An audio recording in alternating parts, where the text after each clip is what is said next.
pengoperasian, pengaplikasian, dan kolaborasi perangkat kecerdasan artifisial. Sebelum masuk ke materi, berdoa terlebih dahulu ya. Rafa, silakan pimpin doanya. Mari teman-teman semuanya, sebelum kita belajar, alangkah baiknya kita berdoa. Berdoa dimulai.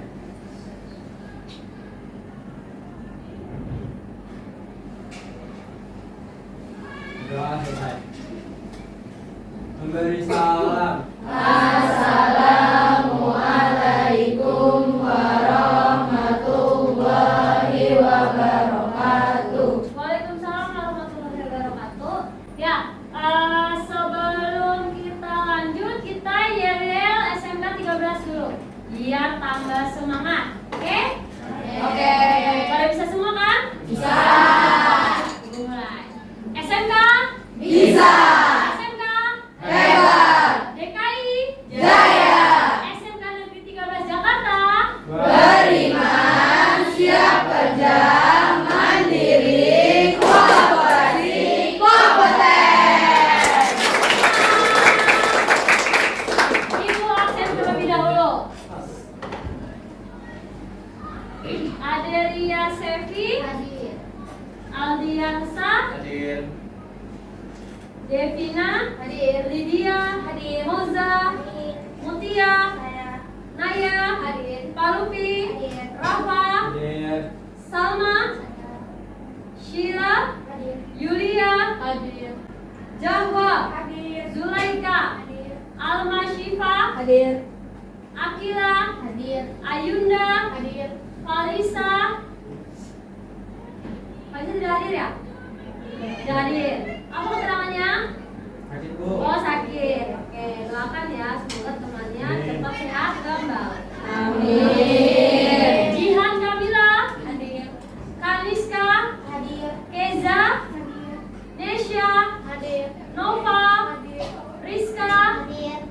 Rifana, Hadir. Sagila, Hadir. Tiara, Hadir. Feriza. Hadir. Oke, sudah diabsen semua. Nah, minggu lalu kita belajar tentang kecerdasan artifisial. Apa itu kecerdasan artifisial? Nah, tentang dasar-dasar dari kecerdasan artifisial itu sendiri apa. Nah, selanjutnya kita akan belajar tentang pengoperasian, pengaplikasian, dan kolaborasi perangkat kecerdasan artifisial itu. Nah, kita harus tahu dulu nih tujuan pembelajaran dari materi ini apa nih tujuan pembelajarannya. Nah, satu, mengoperasikan perangkat dasar. Peserta didik akan mampu mengoperasikan perangkat kecerdasan artifisial atau yang kalian biasa dengar itu AI. Dasar dengan mengikuti instruksi yang telah disediakan. Ini mencakup pemahaman dasar dan keterampilan praktis dalam menggunakan alat-alat AI. Tujuan pembelajaran kedua yaitu identifikasi pengaplikasian AI. Peserta didik akan dapat mengidentifikasi dan mempraktikkan beragam pengaplikasian AI dalam kehidupan sehari-hari. Ini termasuk pemahaman bagaimana AI dapat diterapkan dalam konteks yang berbeda. Untuk tujuan pembelajaran ketiga yaitu kolaborasi dengan AI. Peserta didik diharapkan mampu melakukan kolaborasi dengan menggunakan perangkat AI untuk menyelesaikan masalah nyata. Ini melibatkan kerjasama antara manusia dan AI dalam menghasilkan solusi yang inovatif. Oke? Nah, selanjutnya ada sikap etis dan kritis. Peserta didik diharapkan mengembangkan sikap etis, kritis, dan kreatif dalam memanfaatkan AI. Jadi, walaupun kamu memanfaatkan AI, harus ada sikap etis dan kritisnya juga. Ini penting untuk memastikan penggunaan AI yang bertanggung jawab dan inovatif. Ya, sebelum lanjut ke materi, kita pretest dulu, ya. Nah, silakan scan atau ibu kirim di grup aja. Kirim di grup ya. Pretestnya 5 menit. Ada 10 soal.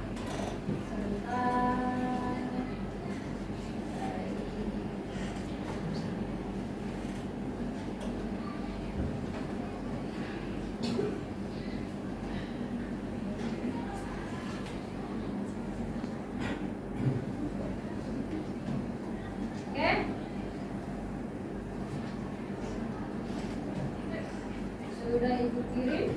Apakah sudah masuk? Sudah, silakan dikerjakan selama 5 menit.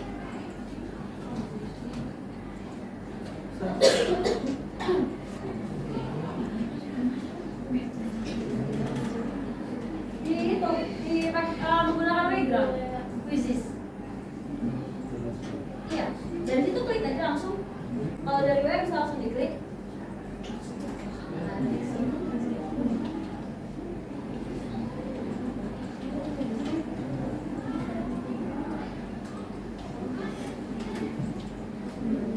Kalau tidak bisa, pakai apa aja di scan. Pakai apa aja di scan. Pakai apa aja di scan. Kalau enggak.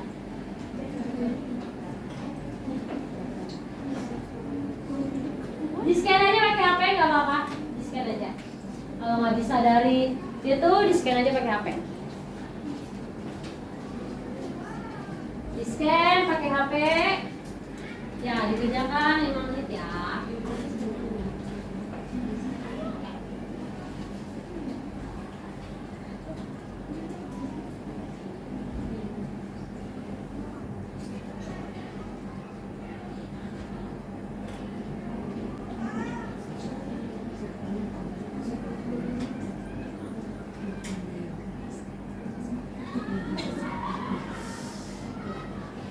Dah? Ya.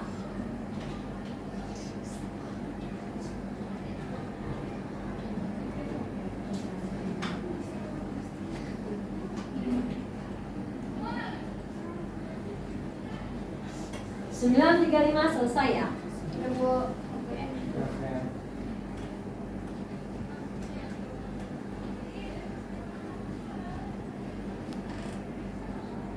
Sudah? Waktunya sudah habis? Selesai mengerjakan semua? Sudah. Oke, baik. Ditaruh lagi HP-nya di tempat semula. Oke, kembali ke melihat ke depan. Nah, kegiatan artifisial sebagai mitra kolaborasi sesuai dengan tadi tujuan pembelajaran kita, yaitu kolaborasi dengan AI. Nah, kecerdasan artifisial berfungsi lebih dari sekedar alat-alat.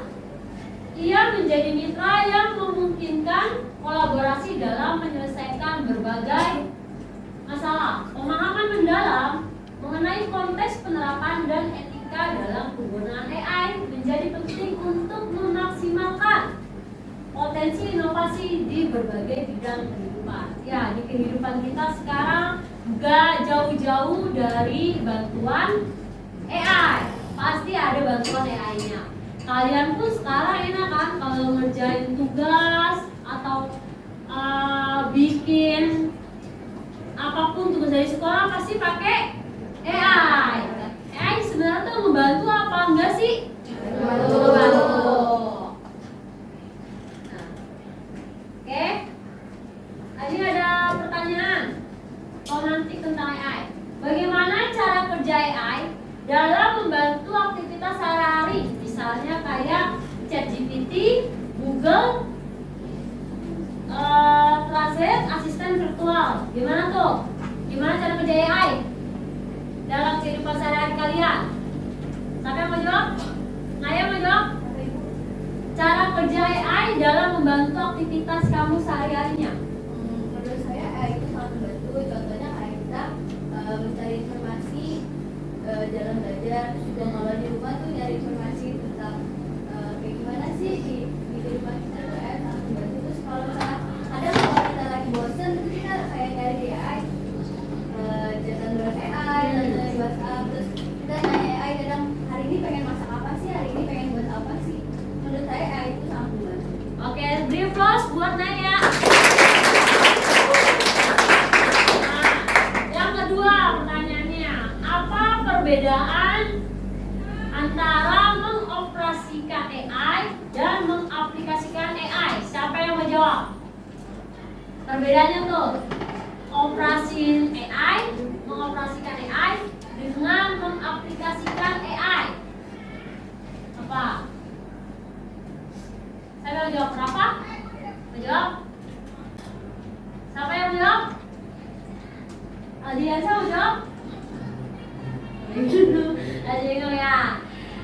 Mengoperasikan perbedaan antara mengoperasikan AI dan mengaplikasikan AI. Nah ini, mengoperasikan AI itu berarti menggunakan alatnya sesuai prosedurnya. Tapi kalau mengaplikasikan AI itu berarti mengintegrasikan AI dalam solusi nyatanya. Bisa dipahami ini perbedaannya antara mengoperasikan AI dengan mengaplikasikan AI. Seperti itu ya. Nah, tadi pertanyaan pemantik yang ketiga apa tadi tuh? Bagaimana kolaborasi manusia dan AI dapat meningkatkan kualitas kerja atau pembelajaran? Nah, kolaborasi manusia dan AI. Kolaborasi antara manusia dan AI dapat meningkatkan efisiensi dan inovasi dalam berbagai bidang, termasuk pendidikan. Seperti kata Naya tadi, yaitu sangat membantu dalam mengerjakan tugas-tugas. Nah, ya itu sangat membantu. Selanjutnya, kita lihat video tentang AI ya. Di tahun 2050, AI mengambil alih dunia. Robot-robot melawan dan menguasai jalanan. Manusia yang selamat diburu habis-habisan. Akankah kita bisa bertahan? Oke. Jangan takut dulu. Ini cuma AI yang ada di film-film. Nyatanya, mereka nggak senyeramin itu. Tapi, apa iya? Apakah ada ancaman tersembunyi dari AI?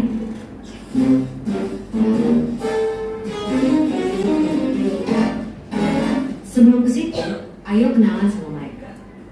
Simpelnya banget, AI adalah program yang didesain untuk berpikir dan ngambil tindakan kayak manusia.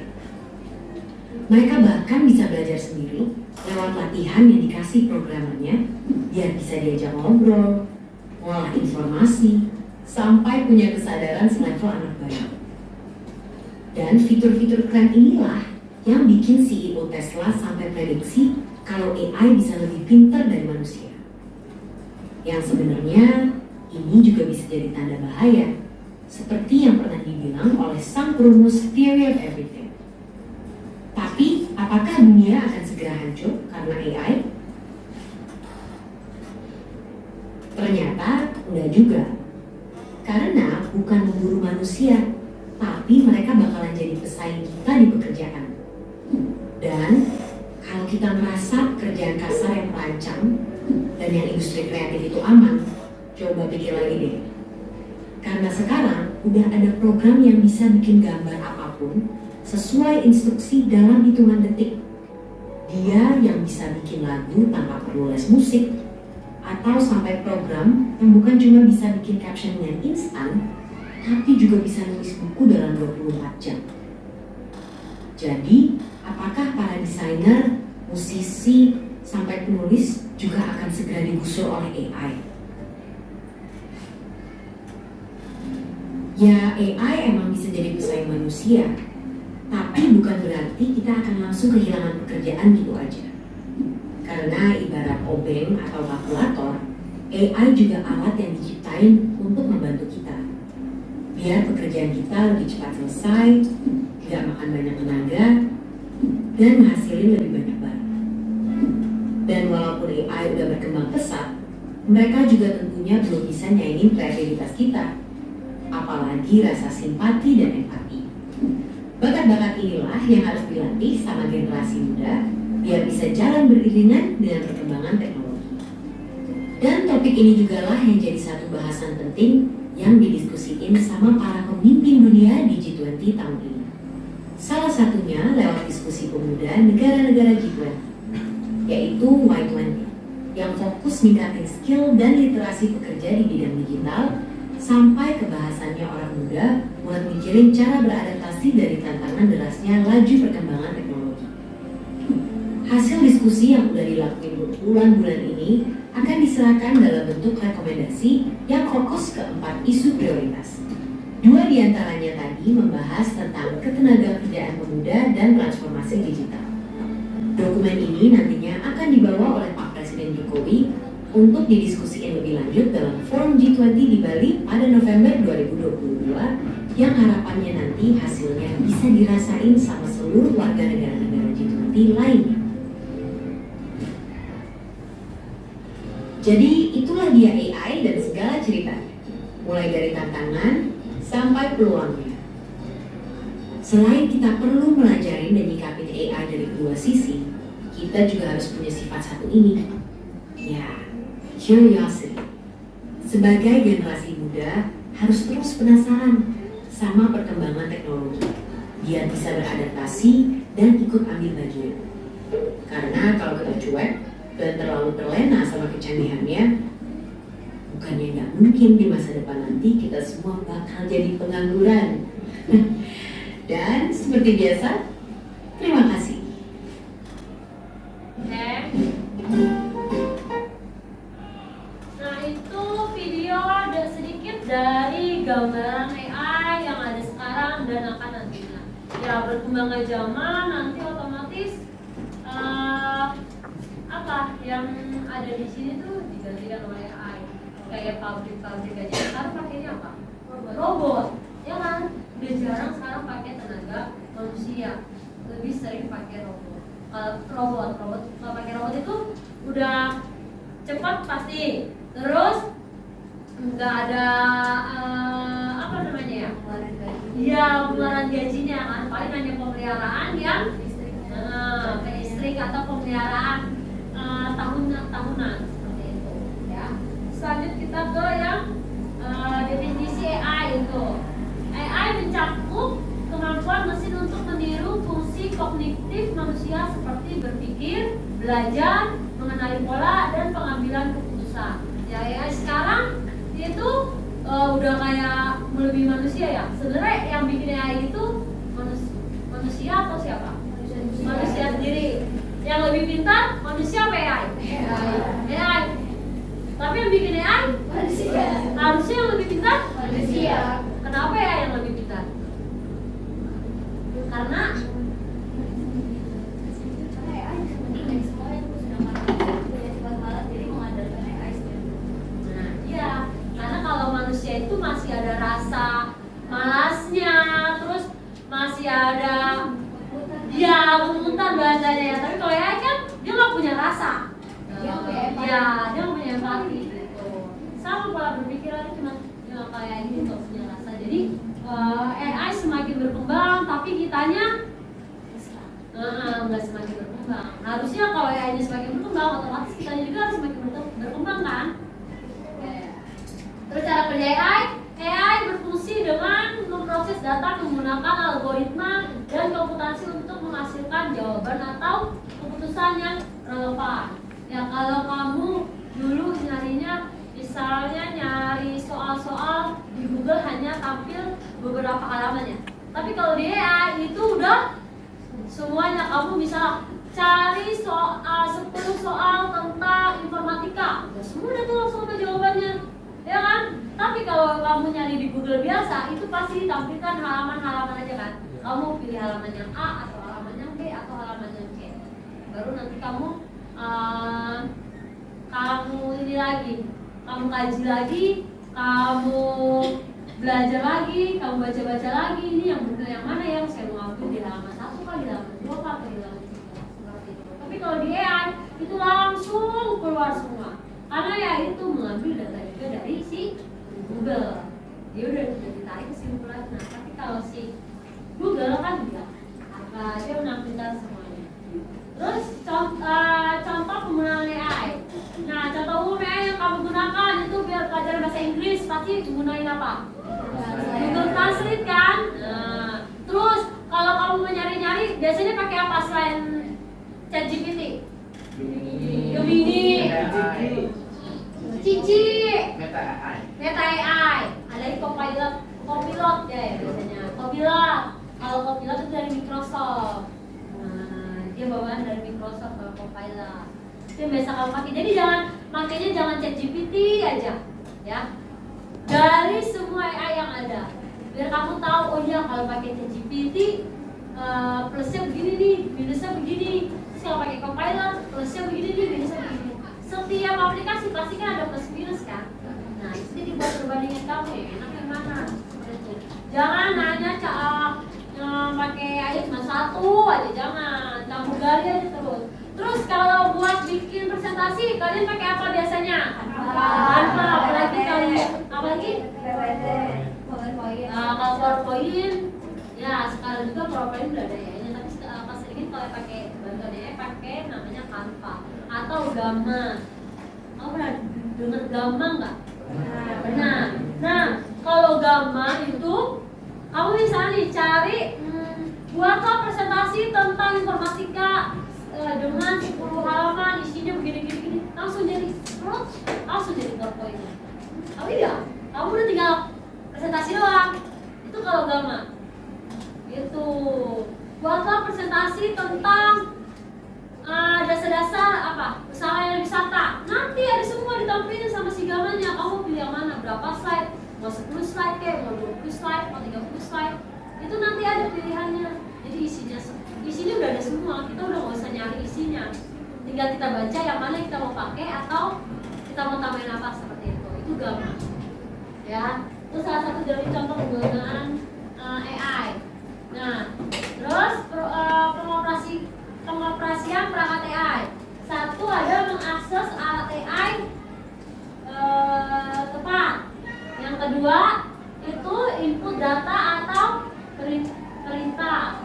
Yang ketiga proses AI menggunakan algoritma. Yang keempat output hasil yang diinginkan. Yang kelima latihan praktis dengan AI. Nah ini mengoperasikan dari AI. Pasti satu kamu cari tahu dulu nih AI apa yang kamu pakai, ya kan? Itu salah satu dari mengakses alat AI yang tepat. Yang kedua input data atau perintah. Kamu masukkan prompt-nya. Yang dimaksud prompt itu adalah perintah. Perintahnya kan itu. Membuat presentasi 10 halaman tentang informatika itu namanya prompt. Ya. Yang ketiga proses AI menggunakan algoritma. Nah itu cara kerja dari AI. AI akan membaca perintah atau prompt yang kamu berikan, terus dia akan bekerja mencari data, mencari algoritma di Google-nya, lalu akan menampilkan atau output hasil yang diinginkan, menampilkan ke kalian. Terus itu menjadi latihan kalian dengan AI. Seperti itu salah satu dari pengoperasian perangkat AI. Terus manfaat pengaplikasian AI. AI telah menjadi bagian penting dalam berbagai aspek kehidupan sehari-hari. Di bidang pendidikan, siswa dapat menggunakan AI untuk membantu menulis esai, memahami materi pelajaran, dan belajar bahasa dengan ChatGPT. Ada lagi juga di dunia kesehatan, membaca hasil MRI atau ronsen atau CT scan dengan AI juga bisa. Atau kamu tahu kalau sekarang modelnya layanan jarak jauh kayak Halodoc. Nah, itu Halodoc itu bantuan AI juga. Gitu, itu salah satu bantuan AI di bidang kesehatan. Terus tantangan dalam pengaplikasian AI, tantangannya itu perlu dihadapi penggunaan AI dalam pendidikan kadang menyebabkan ketergantungan. Ya, kalau sekarang bisa rangkumlah misal bab 1, kalian pasti di-scan, dipoto, di-scan, terus tolong buat rangkuman, pasti promptnya gitu kan, tolong buat rangkuman dari gambar ini. Kalau dulu belum ada AI, pasti kita baca dulu, oh iya baru kita tulis, ya kan? Zaman dulu begitu. Tapi kalau zaman sekarang, kamu tinggal foto, masukin ke AI, tolong rangkum halaman ini, tolong rangkum gambar ini, gitu. Udah enak sekarang pakai AI, tapi hati-hati. Nah itu yang bikin ketergantungan, jadi kamu jadi malas untuk berpikir, jadi nggak literasi, nggak baca dong otomatis. Yang baca siapa jadinya? AI, bukan kalian. Yang pantesan yang nggak mau pinter jadinya AI. Ya kamu aja kalau tugas sama apa jadinya AI. Selain kamu masih bisa pakai diri kamu sendiri, pakai otak kalian sendiri, ya kalian pakai AI cuma buat bantuan kalian. Misal kamu nggak ngerti, ya bisa minta bantuan AI. Atau ya kayak tadi misalnya merangkum, tapi kamu baca juga, oh iya nggak selalu benar ya, AI itu nggak selalu benar. Jadi jangan terlalu percaya sama AI. Kadang ada jawabannya, kalian pernah nggak sih bikin prompt tapi jawabannya ngaco? nggak? Pernah kan? Nah iya, jadi itu nggak selalu benar. Jadi kalian harus dipilih-pilih juga. Kalian baca lagi seperti itu ya. Nah, terus kolaborasi manusia dan AI, kerjasama yang efisien, terus peran manusia. Nah, manusia, AI kalau nggak ada manusia, ada nggak kira-kira? Nggak ada kan? AI bisa jalan nggak tanpa perintah manusia? Enggak, iya. Jadi harus berkolaborasi. AI butuh manusia, manusia juga pasti butuh AI. Tapi jangan sampai ketergantungan. Terus yang ketiga, peran AI dalam kolaborasi. Jadi selain kerjasama yang efisien, terus peran manusia, terus peran AI dalam kolaborasi, itu AI dapat membantu dalam berbagai tugas, mulai dari menghasilkan konten hingga membuat rekomendasi. Kamu pernah bikin sebuah film tapi narasinya bantuan AI? Nggak pernah. Kalau nggak pernah, misalnya nih kamu mau bikin film, kamu tulis aja di AI, buatkan narasi atau skrip tentang film yang berjudul temanya ini, itu kan bisa. Gitu. Nanti sama AI dibuat di semua tuh. Peran pertama apa, peran kedua apa, peran ketiga apa, peran keempat apa, seperti itu. Ya. Terus selanjutnya tantangan dan etika dalam penggunaan AI. Ya yang tadi Bu udah bilang, tantangannya itu kalian jadi ketergantungan menggunakan AI dan etikanya. Jadi ada aturannya.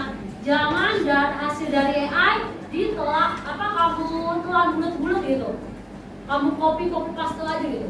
Tanpa kamu baca, tanpa kamu pelajari dulu ini jawabannya nyambung nggak sih? Apa perintahnya, apa flow-nya?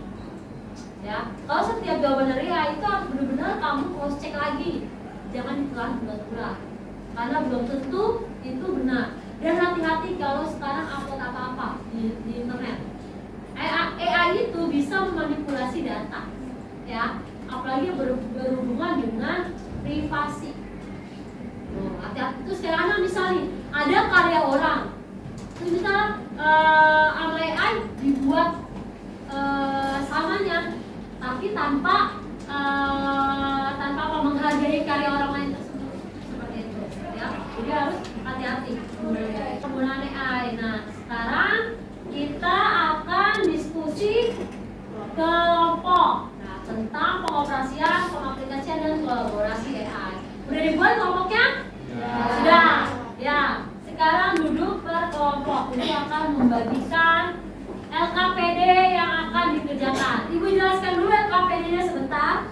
Jadi di LKPD-nya ini kalian akan mengoperasikan salah satu perangkat untuk perangkat PROM-nya atau perangkat perintahnya. Kamu bisa menggunakan ChatGPT, Copilot, Cici, Gemini atau lainnya. Itu untuk perintah PROM-nya. Terus kalian bikin ringkasan artikel atau hasil dari prompt yang kalian tulis. Kalian cari prompt itu tentang buat contoh aplikasi AI di bidang tertentu. Nanti untuk kelompok 1 itu bidang pendidikan, kelompok 2 bidang kesehatan, kelompok 3 bidang transportasi, kelompok 4 bidang hiburan. Ya, itu bidang-bidangnya. Jadi kalian nanti per kelompok cari sesuai bidangnya. Buat contoh aplikasi ya. Misalnya tadi pendidikan deh. Pakai ini udah ambil satu tapi jangan ini buat contoh, jangan dipakai lagi. Jangan dong. Contoh contoh. Bisa ibu ambil contoh satu di bidang pendidikan. Canva AI. Itu contoh aplikasinya Canva AI. Itu untuk membuat presentasi secara cepat atau yang tadi ibu sebutkan apalagi dari menjelaskan seperti itu. Canva AI jadi pakai lagi ya. Kan pakai lagi yang ada banyak untuk membuat itu banyak pasti bidang pendidikan apalagi lebih banyak. Terus bersama kelompok itu pilihnya yang poster digital atau chatbot sederhana. Lalu dibuat presentasinya itu dibuat di Canva. Lalu nanti ibu kirim linknya untuk pengumpulan ke LKPD-nya. Lalu dipresentasikan di depan semua kelompok. Seperti itu, paham? Ada yang ditanyakan? Tidak?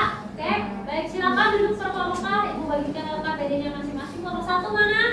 Oh, sebaris nih. Kelompok 2. Oke, duduk sebaris ya. Silakan dibuat kelompok 3, kelompok 4. Ayo, nanti ibu kasih linknya segera.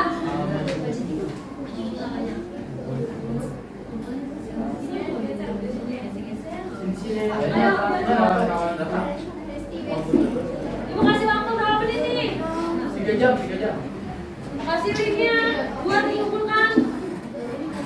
Untuk guru aja beli. Ini kertasnya untuk apa? Itu maksud ininya, untuk baca LKPD-nya, perintahnya. Jangan cerita apa. Sini nih. Kasih linknya.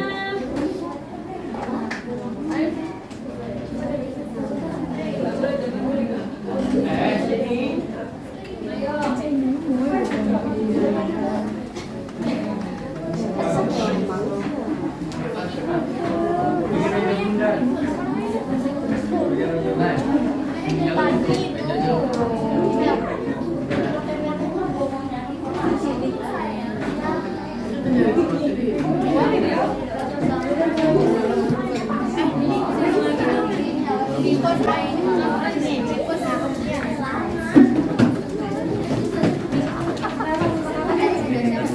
Baru kita satu tukang KTI ini satu lagi kan minimal 2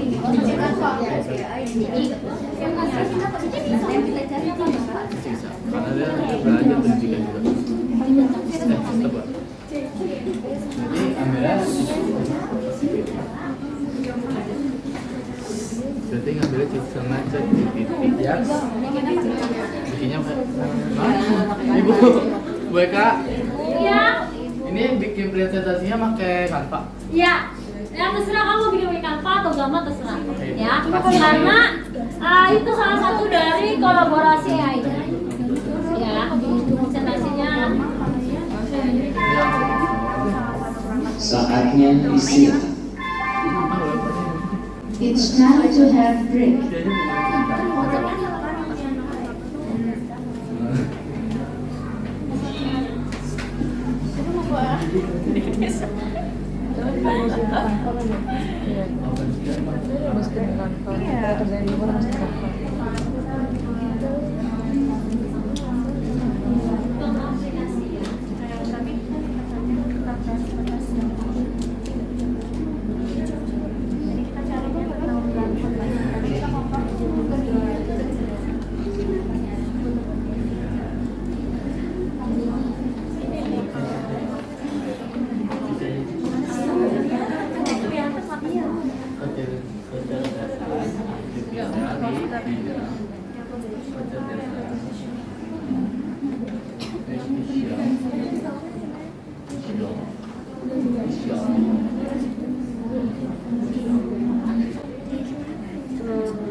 Kalian bidang apa?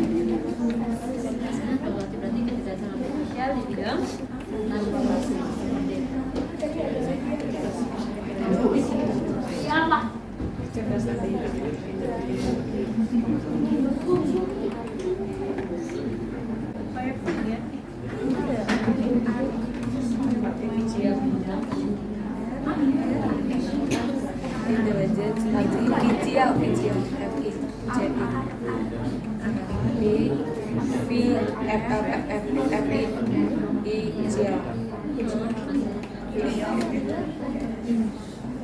Bu.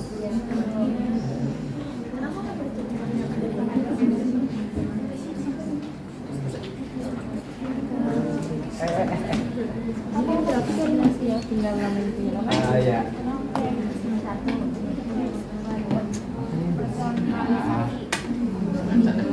Personalisasi pembelajaran sistem AI dan personalisasi. Sabar dong. nama-nama aja. Hasilnya kasih aja. Baik. Oh, sekarang kita disalin aja. Lalu baca dulu.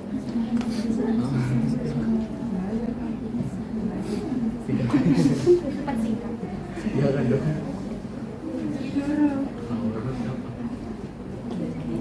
Jadi mendingan ke grup. Kita nggak punya grup ya. Jadi mendingan.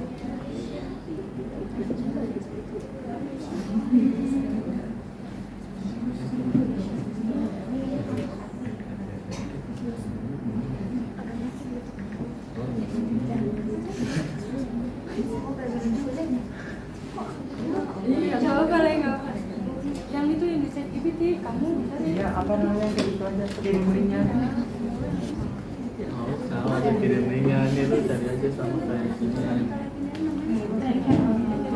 Promnya mana promnya? Itu promnya dari gue ya, lu jangan lupa. Dia siapa bikin setengah di bawah.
Lanjut kita ke persentase. Nah, tadi dari yang kumpul pertama yaitu kelompok 4.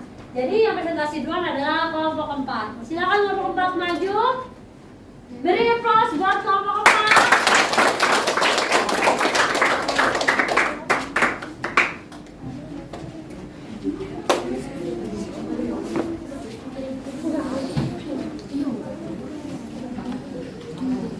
Jadi asal. Yang 3. Kiper ada kipernya. Kita juga ada kiper.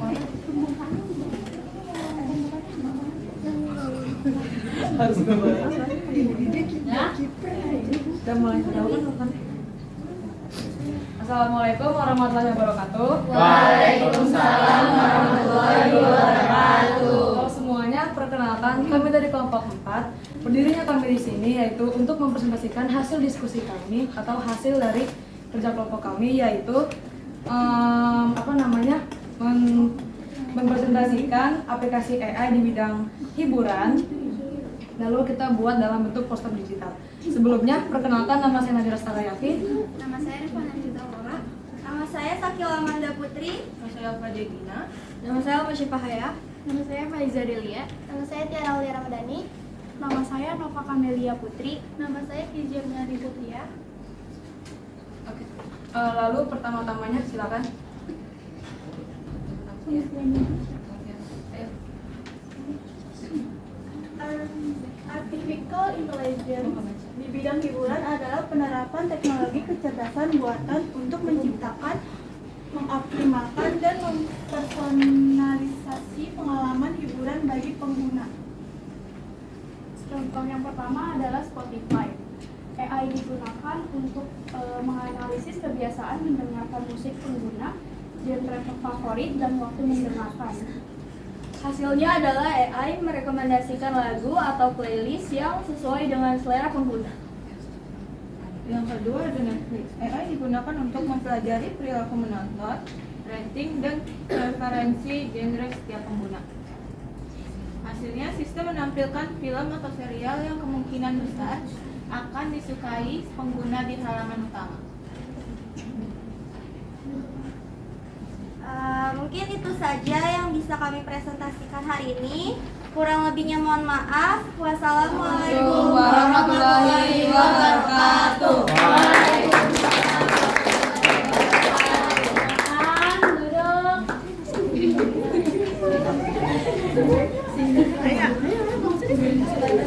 Kenapa nggak bisa?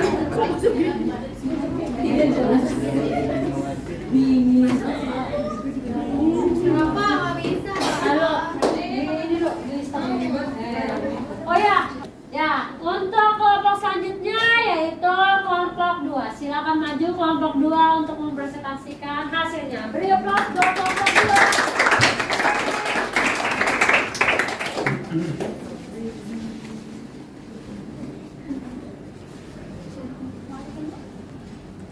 Baik semuanya, saya dan teman-teman saya dari kelompok 2 izinkan kami mempresentasikan hasil yang telah kami cari tentang AI.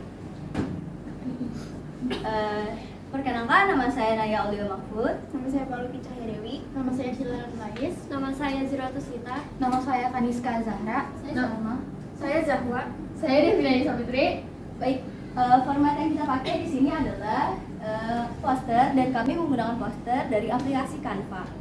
Di sini kita mencari kecerdasan buatan dalam bidang kesehatan. Di sini ada format, kita mencari dari ChatGPT. Yang kita cari adalah pengertian AI di bidang kesehatan. Nah, yang kedua, format yang kedua kita menggunakan aplikasi AI yaitu Cici yang biasa digunakan oleh anak sekolah juga. Di sini kita mencari tentang manfaat AI di bidang kesehatan. Contoh aplikasinya kita pakai Halodoc, terus juga kita pakai Strava yang biasa digunakan untuk para pelari. Dan di sini ada beberapa penjelasannya tentang manfaat AI di bidang kesehatan, yaitu ada diagnosis lebih akurat dan cepat, pengembangan terapi yang lebih efisien, dan asisten virtual dan pelayanan pasien. Itu saja pemaparan dari kami. Kurang lebihnya mohon maaf. Wassalamualaikum warahmatullahi wabarakatuh.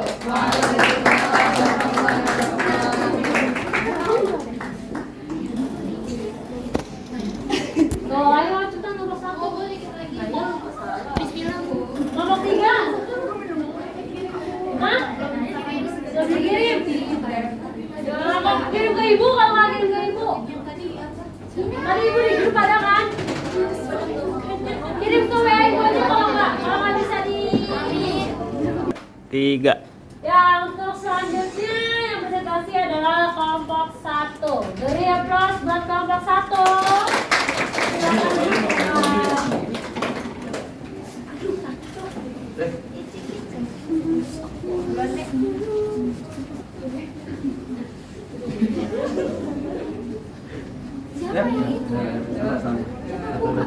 Assalamualaikum warahmatullahi wabarakatuh. Waalaikumsalam warahmatullahi wabarakatuh.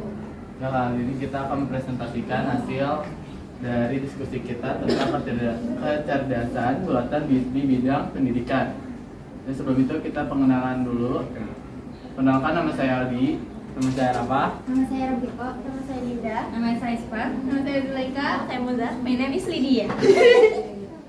Oke, kita lanjut ke contoh promnya. Kita pakai contoh prom di ChatGPT itu kayak gini. Berikan 2 contoh aplikasi di bidang pendidikan. Ini ada contoh aplikasinya. Yang pertama ada Google Classroom. Digunakan guru dan siswa untuk mengelola tugas, membagikan materi, serta memberikan nilai secara online. Yang kedua ada ruang guru. Aplikasi belajar daring yang menyediakan video pembelajaran, latihan soal, dan bimbingan belajar interaktif. Ya, segitu aja. Kurang lebihnya mohon maaf. Sekian dari kami. Wassalamualaikum warahmatullahi wabarakatuh. Waalaikumsalam warahmatullahi wabarakatuh.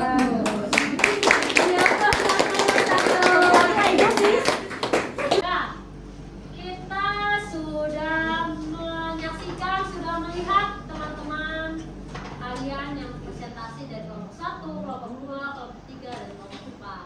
Nah, berarti kalian udah tahu dong kecerdasan artifisial di bidang-bidang tertentu. Tadi ada bidang apa aja? Lalu bidang pendidikan itu tadi ada apa aja contohnya? Contoh AI-nya. Ruang guru itu yang biasa kalian pakai kan? Iya. Terus di bidang kesehatan ada apa aja? Apa yang biasa digunakan juga. Nah, terus di bidang apa lagi selanjutnya? Hiburan ada apa? Ya, itu Spotify dan Netflix. Terus selanjutnya di bidang terakhir, industri. Itu ada misalnya contohnya kayak tadi robot buat mendeteksi apa? Kerusakan barangnya atau apa seperti itu.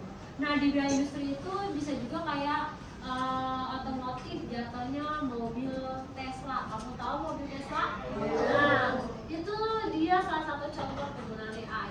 Dia menggunakan sistem sensor, jadi dia bisa sensor otonom, jadi dia bisa mengendarai atau menyetir sendiri tanpa harus kita kemudikan. Itu mobil Tesla. Tapi ya pasti jelas beda dengan manusia kalau nyetir. Kalau manusia nyetir, ibarat kata jarak antara mobil satu dengan mobil yang lainnya mungkin jaraknya 50 cm kali ya kalau berhenti. Tapi kalau mobil Tesla mungkin dia lebih memperhitungkannya lebih matang-matang, jadi mungkin 1 meter baru berhenti gitu. Kalau di luar negeri itu mobil Tesla udah di mana-mana. Kalian pernah nggak dengar ada taksi tapi nggak ada supirnya? Nah, itu di Cina atau di negara-negara Amerika itu taksi rata-rata udah nggak ada supirnya. Jadi kamu pesen taksi nih, yang datang cuma mobilnya doang, nggak ada supirnya. Udah kayak serem ya jatuhnya, kayak hantu. Iya, tiba-tiba mobil datang nggak ada supirnya, horor juga. Nah, kita udah sampai tadi belajar tentang kolaborasi AI dengan manusia, ya. Terus ini sudah mengerjakan LKPD juga. Terus untuk mengukur kemampuan kalian, silakan kerjakan post test yang ada di depan. Scan menggunakan HP kalian masing-masing. Ya, ibu kasih waktu 3 menit. Kasih waktu 3 menit. Kerjakan dari sekarang.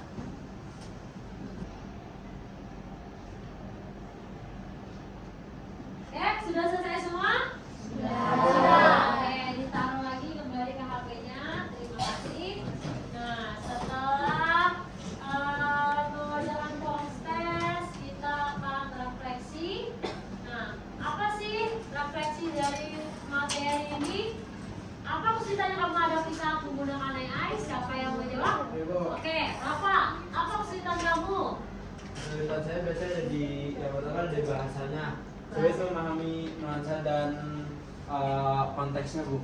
Sulit memahami bahasa dan konteksnya. Ya. Kadang promnya bahasa Indonesia, hasilnya Inggris. bahasa Inggris, ya kan? Tuh kadang suka ada tuh. Jadi harus benar-benar kita sortir lagi ya. Terus, oke, beri applause buat Rafa.